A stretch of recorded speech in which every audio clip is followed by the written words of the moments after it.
Good morning, students. Welcome you all in Motilal Nehru School. Today we will read lesson number 5 from history, and the lesson name is The Mughal Empire. So let's get started. On the eve of Babur's invasion in 1526 में जब बाबर ने India पर आक्रमण किया तो Indian की जो political condition थी वो अच्छी नहीं थी। सल्तनत का डिक्लाइन पतन हो रहा था और छोटे छोटे राज्यों का उदय हो रहा था। छोटे छोटे राज्य जिनमें बंगाल, असम, उड़ीसा, जौनपुर, गुजरात, मालवा, मेवात, कश्मीर आदि शामिल थे। ये सभी राज्य आपस में एक दूसरे के साथ लड़ते रहते थे। देन इस समय को इस अपॉर्चुनिटी का फ़ायदा बाबर ने उठाया और उसने इंडिया पर आक्रमण कर दिया। मुगलों ने बहुत थोड़े समय में ही अपना बहुत बड़ा एम्पायर इस्टेब्लिश कर लिया। बाबर और उसके 5 उत्तराधिकारियों को ग्रेट मुगल्स के नाम से जाना जाता है और उन्होंने लगभग 200 ईयर्स तक इंडिया पर शासन किया। Here is first the Mughals. मुगलों के बारे में रीड करेंगे। मुगलों ने 1526 से लेके 1707 तक शासन किया, जिसमें फर्स्ट जो फाउंडर थे, संस्थापक थे मुगलों के, वो कौन थे? बाबर, जिन्होंने 1526 से लेके 1530 तक शासन किया। ज़हीरुद्दीन मोहम्मद बाबर का जन्म 1483 में फरगना में हुआ, जो कि सेंट्रल एशिया का एक छोटा सा क्षेत्र है। बाबर फरगना का शासक 12 इयर्स की एज में ही बन गया था। बाबर इंडिया में किसके इनविटेशन पर आया? दौलत खान लोधी और राणा सांगा के। इन दोनों ने सोचा, दौलत खान एंड राणा सांगा ने, कि बाबर लूट के बाद वापस काबुल चला जाएगा, लेकिन बाबर ने पंजाब पर अपना कब्जा कर लिया और ये दोनों फिर बाबर के खिलाफ हो गई। बाबर द्वारा लड़ी गई इम्पॉर्टेंट लड़ाइयाँ कौन सी थी? जिनमें 1526 में उन्होंने इब्राहिम लोदी के साथ फर्स्ट बैटल ऑफ पानीपत, पहली पानीपत की लड़ाई लड़ी, जिसमें उसने जीत हासिल की। आफ्टर दैट उसने दिल्ली और आगरा को कैप्चर कर लिया। फिर उन्होंने 1527 में battle of Khanwa, after that 1528 में battle of Chanderi and in 1529 battle of Ghaghra. ये अकबर द्वारा लड़ी गई लड़ाइयों के नेम हैं।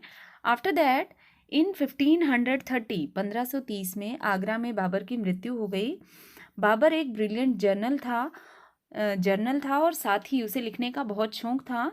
उसने ऑटोबायोग्राफी लिखी, तुझकी बाबरी या फिर बाबरनामा। तुर्की लैंग्वेज में, जो तुर्की भाषा थी उसमें उसने ये ऑटोबायोग्राफी लिखी। After Babur his son Humayun गद्दी पर बैठा 1530 में। After the death of Babur की मौत के बाद हुमायूं गद्दी पर बैठा, जिसने 1530 से लेके 1540 तक शासन किया।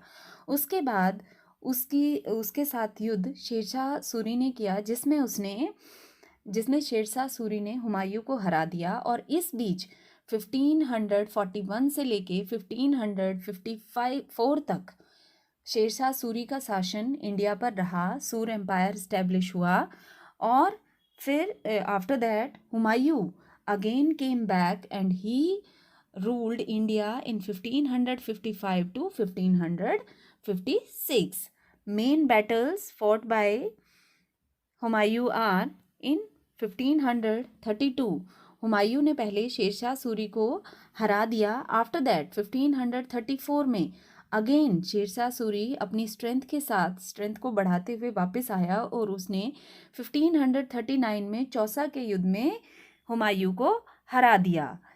अगेन 1554 में उसने फिर से हुमायूं को कौन सी बैटल में? बैटल ऑफ कन्नौज में उसने हरा दिया। इसके बाद इन 2 हार के बाद हुमायूं अगले 15 ईयर्स तक वहाँ से चला गया और फिर अपनी सेना और उस बीच सूर साम्राज्य स्थापित हुआ इंडिया में। फिर 1555 में अगेन हुमायूं वापस आया और उसने सिकंदर सूरी को हराकर फिर से दिल्ली और आगरा पर अपना कब्जा कर लिया। जो हुमायूं है उसकी डेथ 1556 में हुई और 1556 में उसकी डेथ के बाद उसका बेटा अकबर गद्दी पर बैठा। इन बिटवीन 1540 टू 1555 इस समय में किसका शासन था इंडिया पर? सूर एम्पायर। शेरशाह सूरी जो है वो एक इम्पॉर्टेंट शासक है इस सूर एम्पायर का। वो north India in the Indian empire is ruled by Sher Shah Suri. जो शेरशाह सूरी है वो फाउंडर था, संस्थापक था सूर एम्पायर का। मेन इवेंट और वो उसके द्वारा लड़ी गई कौन कौन सी लड़ाइयाँ हैं, उसके द्वारा किए गए और कौन कौन से वर्क हैं। शेरशाह सूरी जो था who earned the glory of uprooting the Mughal empire, जो मुगल शासक था उसको उसने इंडिया से उखाड़ फेंका था, was known as Farid in his childhood। बचपन में उसे फरीद के नाम से जाना जाता था। और he was given the title of शेर खान, उसे शेर खान का टाइटल भी मिला था क्योंकि उसने एक टाइगर को मारा था। He also defeated Humayun twice at Chausa and Kannauj and become the Emperor of India in 1540. Shershah Suri was died in 1545. Now moving to our third Mughal Empire, Emperor Akbar. He ruled India in 1556 to 1605. Akbar is regarded as one of the greatest ruler of India. इन्हें एक greatest ruler के नाम से जाना जाता है। उसने अपने एम्पायर को बहुत ज़्यादा एक्सपेंड किया, फैलाया। इन 1556 में वो अपने फादर हुमायूं की डेथ के बाद गद्दी पर बैठा। उस समय उसकी एज कितनी थी? 13 ईयर्स की। और उसे बहुत सारी डिफ़िकल्टीज़ को फेस करना पड़ा। As the Mughal Empire was not considerable at that time. We will study about Akbar in case study. Now moving to our next ruler, that's Jahangir. Jahangir ने 1605 से लेके 1627 तक शासन किया। अपने फादर की डेथ के बाद जो अकबर हैं उसकी डेथ के बाद, अकबर की डेथ 1605 में हुई थी, उसकी डेथ के बाद जहांगीर गद्दी पर बैठा। He took the title of Nasiruddin Jahangir which means the conquer of the world. इस संसार का विजेता, इस संसार के विजेता की उपाधि जहांगीर ने ली। Now moving to our next part, main events of Jahangir reign. तो when Jahangir become the emperor, जब वो शासक बना तो उसका जो सबसे बड़ा बेटा था खुसरो, उसने विद्रोह कर दिया उसके खिलाफ 1606 में। और वो वहाँ से आगरा को उसने छोड़ दिया और लाहौर चला गया।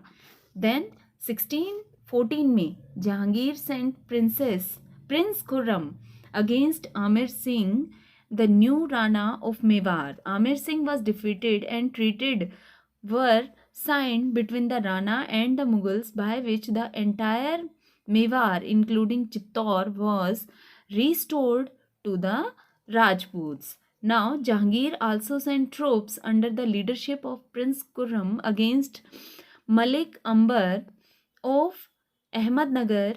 The prince compelled Malik Ambar to surrender in 1617.